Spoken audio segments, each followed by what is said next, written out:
नाशिकच्या पंचवटीत jogging track असलेल्या Shrikrishna garden समोर साकारलाय 7 मजली देवीदास हाईट प्रकल्प। मग येताय ना आजच आपला फ्लॅट बुक करायला देवीदास हाईट्स मध्ये।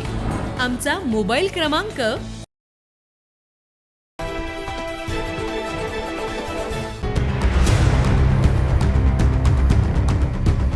2 दिवसांपूर्वी देशाचे पंतप्रधान नरेंद्र मोदी यांनी इंधन बचत करण्याचे आवाहन केलं।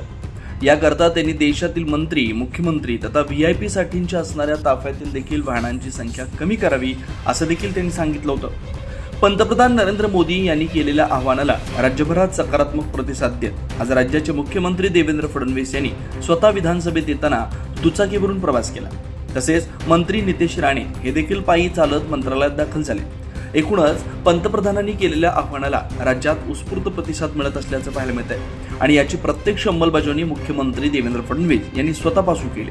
तर मंत्र्यांच्या ताफ्यातील गाड्यांची संख्या कमी करण्यात येणार आहे। अनावश्यक सरकारी खर्च आणि परदेश दौरे कमी केले जातील असं त्यांनी सांगितलं।